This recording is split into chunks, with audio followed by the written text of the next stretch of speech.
우리 옆에 분들하고 한번 인사하시죠. 새해 복 많이 받으세요. 예. 네. 올 한 해 정말로 하나님이 주시는 진정한 복이 여러분 가정에 넘치시길 소원합니다. 우리 시작 질문을 좀 드리겠습니다. 2020년 첫 번째 시작 질문은 이겁니다. 여러분은 어떤 인정을 받으실 때 가장 기분이 좋으신지요? 누군가에게 어떤 인정을 받을 때 저희가 기분이 좋은데 어떤 인정을 받을 때 가장 기분이 좋은가? 우리 옆에 분들하고 한번 잠깐 나눠보시는 시간 갖겠습니다. 나눠보시겠습니다.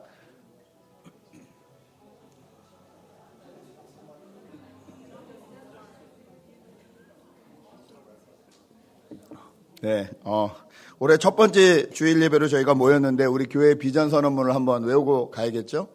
예, 외우셨죠? 예, 큰 목소리로 한번 읽겠습니다. 시작. 하나님의 형상을 회복하고 성령 안에서 새롭게 되어 하나님 나라 복음을 전수하는 믿음 공동체. 아멘. 우리 영어로도 한번 할까요? 시작. Community of faith that restores the image of God and is renewed in the Holy Spirit to share the gospel of the kingdom of God. 아멘. 1년 동안 하나님의 형상이 날마다 회복되고 우리 성령 안에서 날마다 새롭게 되고 또 하나님 나라 복음을 같이 전수하는 우리 믿음 공동체로 살았으면 좋겠습니다. 그렇습니다. 하나님이 저희를 하나님의 형상으로 불러주셨습니다. 여러분 그렇게 믿으시는지요? 저희를 하나님의 형상으로 만들어 주셨다. 그렇다면 이 하나님의 형상으로서 우리가 어떻게 살아가야 되는지 오늘도 하나님의 형상에 대한 이야기를 좀 하려고 하는데요. 오늘 2020년에 먼저 이 바울이 쓴 로마서를 통해서 같이 좀 나누려고 합니다. 여러분 잘 아시겠지만 로마서는 바울이 사역을 막 시작할 때 쓴 편지가 아니죠. 바울이 1차, 2차, 3차 선교를 다 마치고 이제는 새로운 선교지로 가야겠다라고 결정했을 때 쓴 편지가 로마서입니다. 지도를 한번 보시죠. 잘 보이시는지 모르겠어요. 오른쪽 밑에 빨간 것에 예루살렘이라고 써 있죠. 예, 그 예루살렘 밑에 이렇게 홍해가 있지 않습니까? 파란색. 그 부분, 그 다음에 왼쪽에 그 삼각형으로 이렇게 그 물줄기가 있는 거기가 이집트잖아요. 그 이집트하고 예루살렘, 그 다음에 그 밑에 있는 홍해 부분, 시내산, 여기가 구약의 전체 무대였죠. 이제 신약의 무대는 저 예루살렘으로 시작해서 그 위에 시리아 안디옥이라는 곳, 그 다음에 저기 건너가면 고린도라고 빨간색 보이십니까? 그리고 더 건너가면 저 장화 모양의 로마가 있죠. 그리고 더 왼쪽 끝으로 가면 서바나, 스페인이라고 써 있는 곳이 있습니다. 신약의 무대는 저기까지입니다. 저기까지 무대를 쫙 넓힌 사람이 바울이죠. 바울은 이 로마서를 언제 썼냐면요. 그 다음 그림 보여주시면 저기가 지금 헬라어권이에요. 그리스어라 그러죠. 헬라어권. 하나님께서 복음을 전 세계에 퍼뜨리시는 방법으로 여러 가지를 사용하시는데요. 그 중에 하나가 언어입니다. 헬라어가 전 세계 공용어였어요. 지금 영어가 그렇듯이. 그래서 복음이 저렇게 쫙 펼쳐갈 수가 있었어요. 저 헬라어권의 저 동네는 내가 1차, 2차, 3차 전도를 다니면서 교회를 다 세웠고 할 일을 다 했다. 그래서 이제 이 동네에서 내가 할 일은 없는 것 같다. 그래서 그 다음 그림 보시면 저 라틴어, 로마를 중심으로 한 라틴어권 쪽으로 넘어가서 내가 복음을 증거하겠다. 그때 로마 교회에 여러분이 나를 좀 도와줬으면 좋겠다라고 쓴 편지가 로마서입니다. 그러니까 문화가 바뀌는 거예요. 언어가 바뀌는 거예요. 사도 바울이 정말 열심으로 자기 인생을 다 들여서 사역을 열심히 한 뒤에 노년인에도 불구하고 또다시 새로운 도전을 하겠다. 이렇게 쓴 편지가 로마서이기 때문에 로마서는 로마에 있는 성도들 뿐만 아니라 그 주변에 있는 성도들에게 자기의 신앙이 무엇인지 내가 믿는 하나님이 어떤 분인지에 대해서 자세히 조목조목 설명할 필요가 있었습니다. 그래서 로마서를 저희가 논문이라고도 불러요. 바울의 신약 논문. 그 정도로 체계적인 이야기가 많아요. 저희가 언젠가 로마서를 또 그렇게 보는 날이 있겠지만 그 로마서 가운데 오늘 지금 바울이 하고 있는 이 8장의 말씀, 7장과 8장이 아주 중요한 장 중에 하나인데요. 7장에서는 인간이 얼마나 힘들고 어려운지 인간이 아무리 노력을 해도 안 되는 것이 얼마나 많은지에 대한 얘기를 합니다. 맨 끝에 오호라 나는 공고한 사람이다. 하나님의 성령의 법과 이 세상의 육신의 법이 내 안에서 계속 싸운다. 이런 말들을 하죠. 그리고 8장으로 넘어가서 이런 우리를 바라보시는 하나님의 모습이 어떤가에 대한 이야기를 쭉 합니다. 이렇게 연약한 우리를 바라보는 하나님의 입장은 어떠신가? 오늘 저는 이 말씀을 가지고 하나님이 우리를 어떻게 바라보시는지를 같이 나누기 원하는데요. 첫 번째, 하나님이 우리를 어떻게 바라보시냐면요. 하나님은 우리가 하나님의 형상으로 날마다 빚어져 간다고 생각하고 믿으시고 계시다는 거예요. 성도는 하나님의 형상으로 날마다 빚어져 간다는 거예요. 여러분 잘 아시겠지만 저희는 원래 처음부터 하나님의 형상으로 만들어졌습니다. 그런데 내가 중심되어서 죄를 가지고 있는 그 순간부터 하나님의 형상이 망가지기 시작했죠. 하나님의 형상이, 완전했던 하나님의 형상이 망가져서 망가진 사람들끼리 어울려 살다 보니 수많은 문제와 사건과 사고들이 계속 터지고 있는 거예요. 이것을 지금 이 타락한 세상이라고 성경은 표현을 합니다. 그런데 하나님은 그냥 두지 않으시고 그 가운데서 하나님의 완전한 형상을 가지고 계신 예수님을 우리에게 소개시켜 주셔서 그 예수님을 따라가면서 우리가 날마다 하나님의 형상으로 회복되게끔 더 그렇게 완전한 모습으로 빚어져 가게끔 하나님은 우리를 불러주셨다는 거예요. 오늘 저희가 이 8장을 읽을 때 사람들이 가장 많이 걸리는 말씀이 뭐냐면요. 하나님이 29절에 미리 정하셨다라는 말 때문에 이 예정론이다 그래서 여기서 걸리는 사람이 많아요. 하나님이 구원받을 사람을 미리 예정하셨고 하나님이 선택할 사람들을 미리 예정하셨고 그게 예정하셨으니까 그렇지 않은 사람들은 아무리 노력해도 소용없다. 이렇게 구원의 예정 쪽으로 가시는 분들이 많은데 문맥 전체를 보면 여기서 하나님이 말씀하시고 싶은 것은 절대 구원의 예정이 아니에요. 그러면 어떤 예정을 말하나 이럴 때 여러분 성경을 여러 가지 번역으로 보시는 게 많은 도움이 됩니다. 가장 저희가 읽기 쉬운 메시지 성경으로 29절 한번 같이 읽어보겠습니다. 읽겠습니다. 시작. 하나님은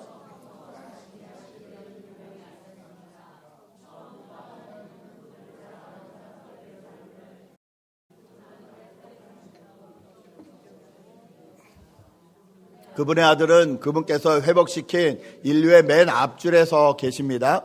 그분을 바라볼 때 우리는 우리 삶이 본래 어떤 모습이어야 하는지 깨닫게 됩니다. 네. 하나님이 뭘 예정하셨냐? 우리를 예수 그리스도를 닮아가게끔 예정하셨다는 거예요. 우리를 예수 그리스도의 모습을 본떠서 빚어가게끔 예수님이 맨 앞줄에 서 계시고 우리가 그분을 바라볼 때 우리 삶이 본래 어떤 모습이어야 되는지를 깨닫고 그 하나님의 형상을 회복하여 나가기를 그렇게 되기를 하나님께서 결정하시고 예정하셨다는 거예요. 하나님이 예수 그리스도의 삶을 본떠서 우리를 빚으시기로 결정하시고 예정하셨다.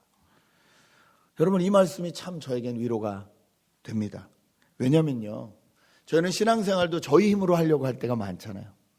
내가 작년보다 더 성경을 열심히 읽어봐야지. 내가 작년보다 더 기도를 많이 해봐야지. 내가 이런 부족한 부분이 있었는데 내가 이걸 이렇게 해봐야지.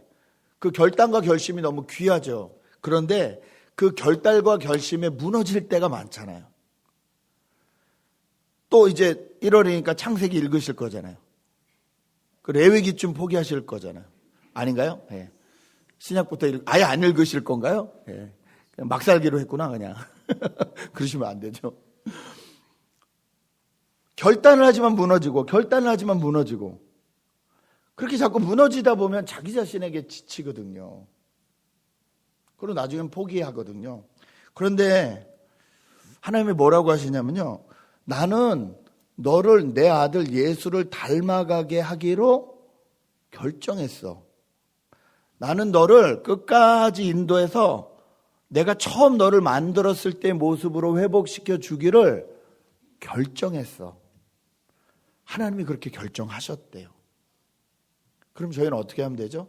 그 결정에 아멘하고 따라가면 되는 거예요.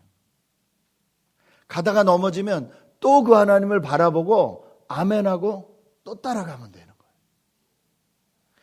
여러분, 넉넉히 그냥 있겠다는 소리가 아니라, 모든 걸 하나님 앞에 다 그냥 넘기겠다는 소리가 아니라, 우리 인생에 대해서 결정하시고 우리를 인도하시고 계신, 더 인도하기를 원하시는 그 하나님을 따라가면 작년보다 올해 더 하나님을 닮아갈 수 있겠구나 라는 소망을 가지고 저와 여러분이 2020년을 달려가셨으면 좋겠습니다. 하나님이 저희에게 그렇게 예정하셨기 때문에 그렇습니다. 하나님이 저희를 또 어떻게 인정하시고 부르셨나?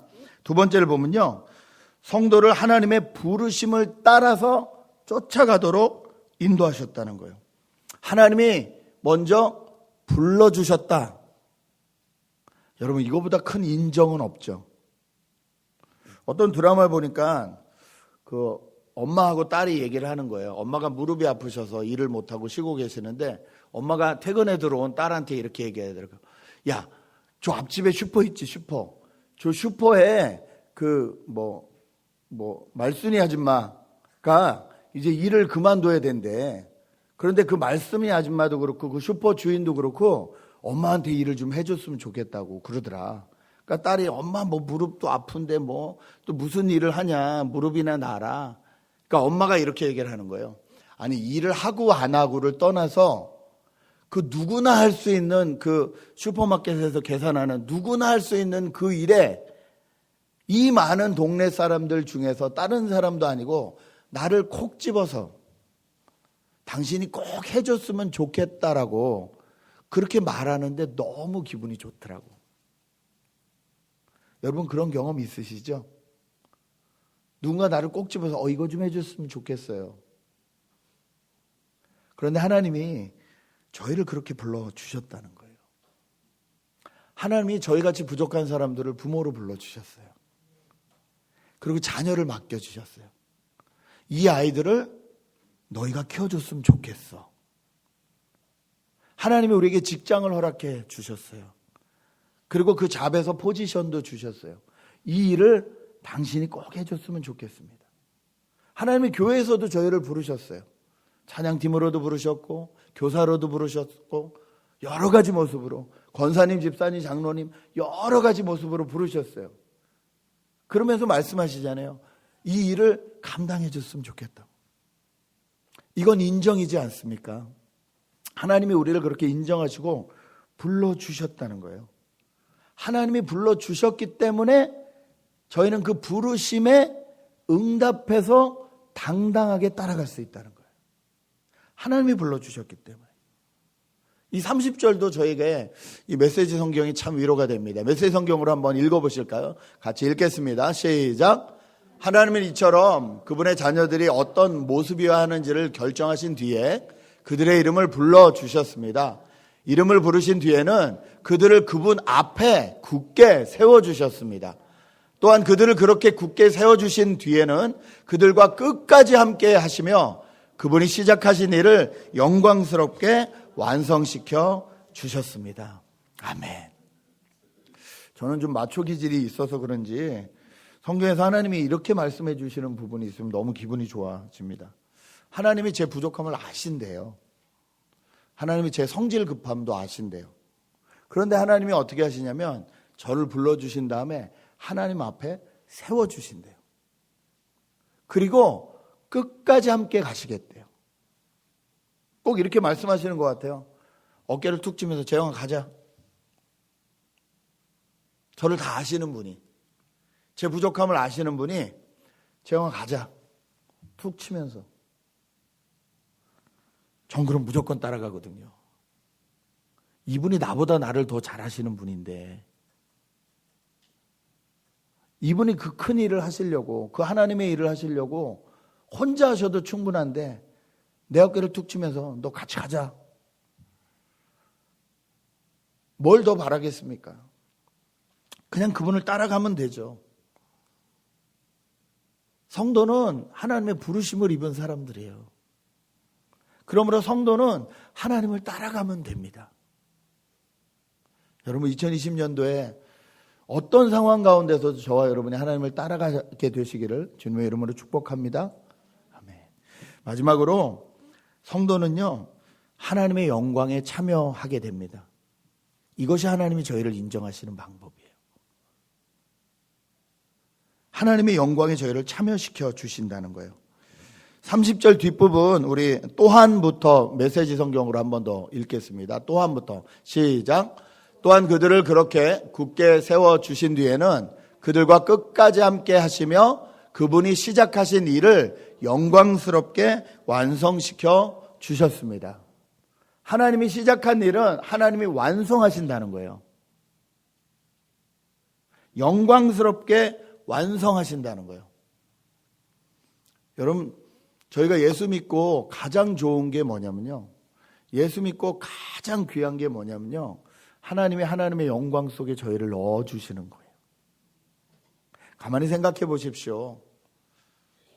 부족하고 연약한 저희보다 하나님 홀로 계시는 것이 훨씬 영광스럽습니다. 하나님 자체가 영광스러우신 분이시잖아요. 오히려 저희가 들어가면 그 영광에 흠집이 날까 두렵죠. 그런데 하나님은 혼자 영광스러움을 누리고 계시지 않으시겠다는 거예요. 우리를 하나님의 형상으로 부르셔서 그 하나님의 영광스러움을 우리 안에 넣어주시겠다는 거예요. 그리고 그 영광스러움이 서로 간에 비춰질 수 있도록, 또 세상에 비춰질 수 있도록 우리를 그렇게 사용하여 주시고, 우리가 그렇게 사용될 때 그 모습을 보시면서 영광을 받으시겠다는 거예요.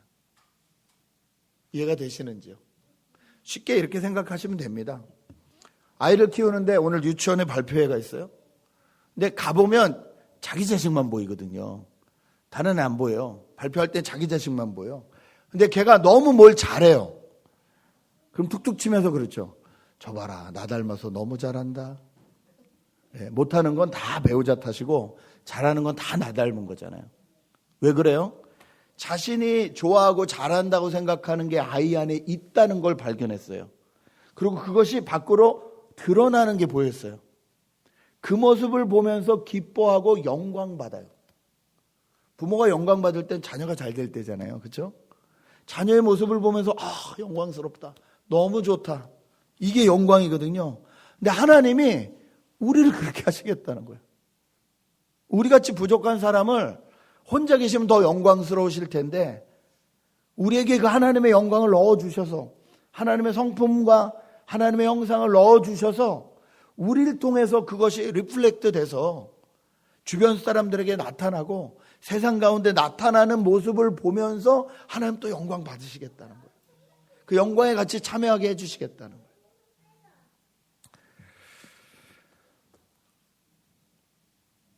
이 하나님의 마음이 보일 때 저희가 기도할 건 딱 하나입니다. 어떻게 하면 나를 통해서 이 하나님의 영광이 세상에 비춰질 수 있을까? 어떻게 하면 나를 통해서 하나님의 영광이 세상에 비춰질 수 있을까? 그 고민만 하고 계시면 나머지 일은 하나님이 하실 거예요. 하나님이 우리를 그렇게 영광스러운 자리로 인도해 주실 겁니다. 여러분, 이 영광스러운 자리로 인도해 주신다는 것이 무조건 다 잘 된다는 뜻은 아니에요. 왜냐하면 하나님이 하나님의 그 영광스러운 모습을 우리 안에 넣어주시기 위해서 우리 안에 있는 불필요한 모습은 치우셔야 돼요. 그렇죠? 하나님의 영광이 들어가려면 불필요한 건 치워야 돼요. 건강한 몸을 가지려면 건강하지 않은 암덩어리 같은 건 치워주셔야 돼요. 아무리 암이 있는데 거기다 건강한 걸 먹고 넣어봐야 소용이 없어요. 이거부터 치우고 그 다음에 좋은 걸 넣어야 되잖아요. 하나님이 우리를 그렇게 사용하시기 위해서 우리 안에 있는 나쁜 습관들을 다 잘라주실 수도 있어요. 그 과정은 우리에게 아플 수 있습니다. 작년보다 더 고난과 고통도 있을 수 있어요. 그런데 분명한 건 하나님이 2019년도보다 2020년에 더 우리를 하나님의 영광 속에 참여시켜 주시겠다는 이 말씀을 믿으면 우리 안에 좀 이해가 되지 않는 상황이 벌어져도 우리가 가지고 있는 시간과 타이밍과 전혀 다른 플랜들이 이루어져도 우리가 그것을 받아들일 수 있게 된다는 거예요.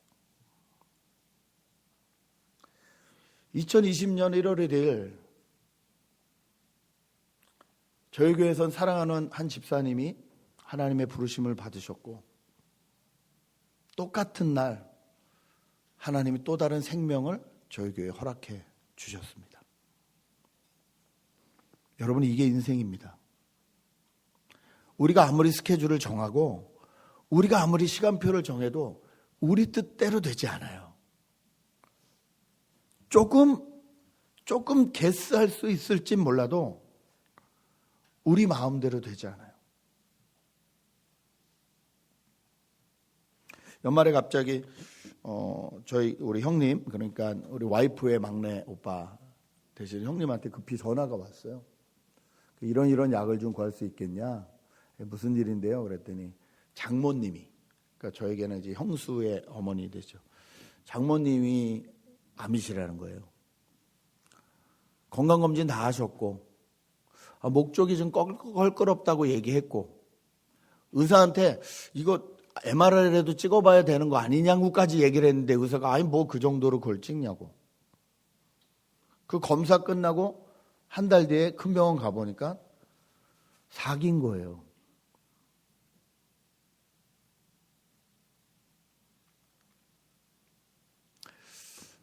여러분, 우리 인생은 우리 마음대로 절대 되지 않습니다. 우리에게 주어진 시간이 많다고 생각하면 착각이에요. 어쩌면 올 한 해가 다일 수도 있어요. 이건 나이와도 상관이 없어요. 그러면 어떻게 해야 될까요? 우리에게 주어진 시간 동안에 최선을 다해서 하나님과 동행하는 거예요. 왜냐하면 우리는 이 땅에서 소멸될 존재가 아니잖아요. 영원한 하나님 나라와 연결되어 있는 존재들이잖아요. 여러분, 저는 작년 한 해 여러분을 통해서 하나님의 영광을 많이 경험했습니다. 저희 어머니 갑자기 쓰러지시고 기도 부탁을 드렸을 때 저희 어머님보다도 연세가 10살 이상, 15살 막 이렇게 많으신 우리 권사님, 집사님들이 새벽마다 기도해 주세요. 그리고 그냥 기도만 하는 것이 아니라 구체적으로 물으세요. 어머니 어떠시냐? 업데이트를 하라는 말씀이죠. 업데이트 해드리면 또 그걸 가지고 매일 아침 기도하세요. 하나님의 마음이죠.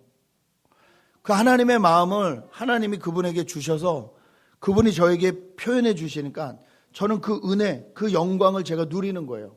아, 너무 고맙다. 너무 감사하다. 이 외로운 이민 생활 가운데 내 가족을 위해서 이렇게 기도해 주실 수 있는 분이 누가 계실까? 제가 그 하나님의 영광을 같이 경험하는 거예요. 교회도 마찬가지입니다. 제가 목사이긴 하지만 부족함이 참 많은 목사거든요. 근데 교회 오면 우리 지체들이 최선을 다해서 같이 섬기는 거예요. 이것도 챙겨주고 저것도 챙겨주고 이것도 같이 해주고 저것도 같이 해주고, 싫을 만도 한데 저도 좀 미안은 한데 다들 바쁘고 힘든 걸 아는데도 이거 좀 하자 그러면 같이 동참하고 같이 그 일하고, 하나님이 기뻐하실 그 일을 우리가 같이 나누려고 하고 하나님의 영광이 드러나는 거죠. 여러분, 2020년 이 올해 저와 여러분을 통해 또 이 교회를 통해서 하나님의 영광이 이 땅 가운데 많이 드러나게 되시기를 주님의 이름으로 축복합니다. 여러분, 그 결단을 하시고 그 각오를 하시고 하나님 앞에 나가셨으면 좋겠어요. 올해도 하나님이 나보다 나를 더 잘하시는 하나님이 하나님의 완전한 형상 예수 그리스도를 1%라도 더 닮게 나를 인도해 가실 거야.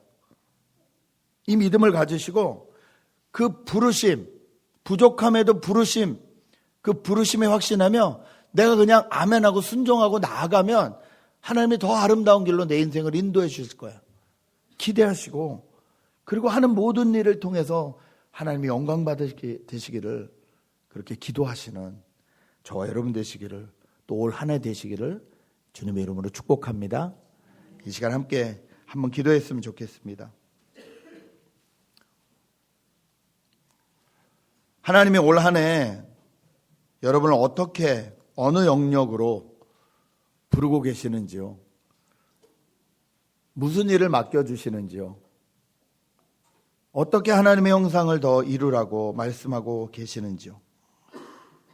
그리고 내 삶의 영역에서 어떻게 하면 하나님의 영광을 더 구체적으로 비춰낼 수 있을지요? 잠깐 고민하면서 같이 기도하는 시간을 가졌으면 좋겠습니다. 함께 기도하시겠습니다.